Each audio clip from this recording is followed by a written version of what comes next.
Hello everyone, this is Amar Khalid and today I want to talk about 2025, not the highlighted reel, but the year that tested me quietly and deeply.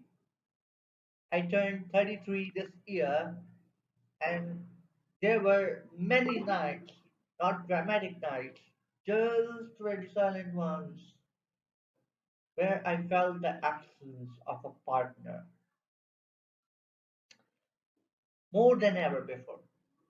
Not because I was weak, but because when you are chasing purpose alone, the silence follows you home. For most of my life, I chose teaching, not for money, not for power, not for status, but because it gave my life meaning.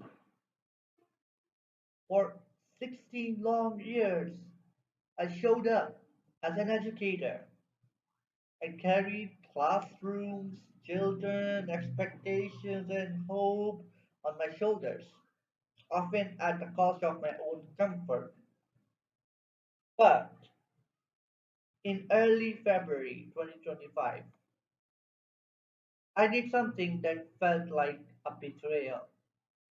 I quit teaching. That decision didn't feel like courage at all. It felt like grief. I walked away from a passion I had carried for over half of my life. And people don't talk enough about what that does to me. My health declined, my emotions collapsed. I questioned myself constantly because when your identity is built around purpose, losing it doesn't feel like change. It feels like death. I joined a US based company. They paid me three times my school salary. The workload was very less. The environment was modern, and mostly I was working remotely.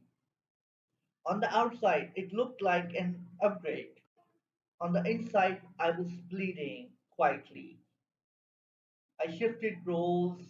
I became an AI developer, not because I lacked ability, but because survival demanded adaptations.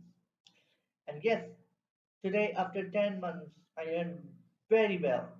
I support my family and I support others too. But here's a truth we rarely say out loud. Not every upgrade feels like fulfillment. Money brought stability, but it couldn't replace meaning. And there's society, being a male teacher, especially in primary education, is not respected at all in our society, especially. It's often seen as failure.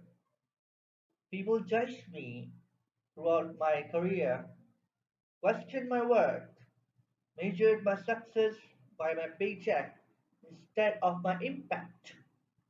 And the moment my income increased, everything changed. The same voices went silent, and the same critics turned polite. The same people who doubted me started praising me. That was painful because it proved something I already feared. People don't always respect values, they respect numbers. 2025 taught me that passion can make you rich inside, but the world only notices what's visible. That despite everything, I don't regret my journey because this year taught me resilience. It taught me humility. It taught me that sometimes life forces you to bend, not to break you, but to reshape you. Now, 2026 starts tomorrow, and I am walking into it differently, not as a broken teacher, not as a confused professional, but as a man who understands himself better. In 2026, I choose alignment over approval, purpose with practicality, growth without guilt. I don't know exactly where the road leads, but I know who I am taking with me, my values, my skills, my experience, and a teacher inside me who may have stepped back but never truly left. If 2025 broke me, 2026 will rebuild me with intention, strength, and clarity. And if you are listening to this while feeling lost, alone, or misunderstood, remember this: you are not behind, you are not invisible, and you are not failing. You are becoming. Thank you for listening.